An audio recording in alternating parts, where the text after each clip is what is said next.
Good morning. I've got your energy stories for the last week of July 2021.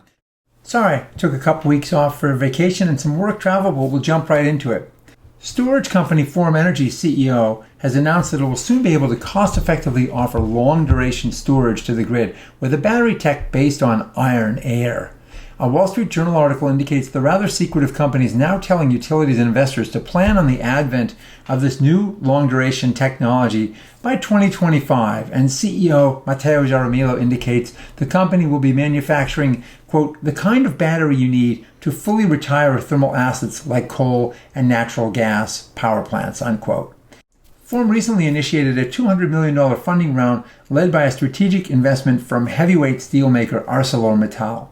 The last time Forum said anything of import was in June of 2020 when it announced a project with Minnesota utility Great River Energy that was going to be 1 megawatt, 150 megawatt hours. If this technology can live up to its promise, it holds the potential to speed the transition to a cleaner power grid by facilitating the integration of many more renewables and pushing carbon-based generation out of the picture. It should make those entities considering investments in new gas-fired gen pause for at least a few minutes. Batteries will help with integrating more renewables, but so will more power lines. And the Federal Energy Regulatory Commission just issued a notice of public rulemaking on transmission.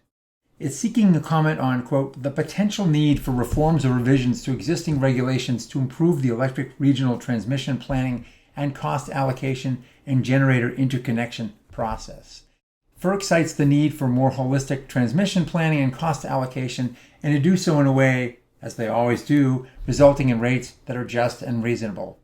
The FERC also notes that electricity generation fleet is moving away from load these days, and partly that's because we're looking at renewable assets that need more space in areas that are sunny and windy, and there's also variability they haven't had to address in the past.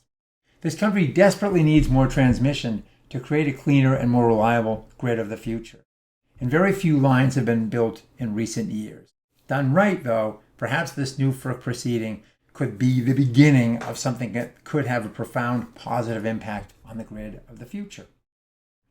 We're going to need to invest in a lot more transmission, and we're also going to need to invest in a lot more clean tech in general. In fact, Bloomberg New Energy Finance just released a report suggesting that investments between 92 and 173 trillion will be needed between now and 2025 in order to achieve climate stability. Even if it's the low end, the changes needed will be enormous, with much of these investments affecting our power grid as the electric sector becomes both cleaner and more far-reaching. We can expect electrification to occur in both the transportation sector as well as in the form of green hydrogen applied in industrial applications. These are just two areas where the hydrocarbon may eventually give way to the electron.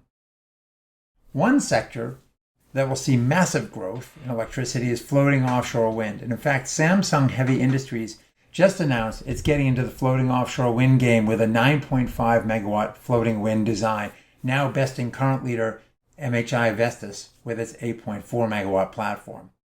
We can expect this beneficial arms race to accelerate rapidly. The biggest fixed structures right now are Siemens Gamesa's 15 megawatt machines, with GE and Vestas sitting right behind. But when I visited the Wind Technology Testing Center outside of Boston last year for my book, one of the things the engineers told me is that fixed structures have to deal with forces that are essentially imparted to those fixed structures. Floating turbines can absorb a lot of those stresses and pass them on to the waters around them. So we may well see 20 plus megawatt machines in the very near future. In clean ground transport, Sustainable Bus reported that the UK's Go Ahead Group, owner of 5,000 buses, plans to convert all of its buses to clean fuels by 2035 and to become carbon neutral by 2045. One of the Go Ahead Group's strategies involves bus-to-grid technology. And then finally, up in the air, Icelandair, Air Nostrum, and Ravn Alaska have signed letters of intent with U.S. hydrogen startup Universal Hydrogen to convert 21 existing planes to fuel cell electrics running on hydrogen. These will all be short-haul flights with some conversions as early as 2024. Well, thanks for watching this week. We'll see you again next week. Take care.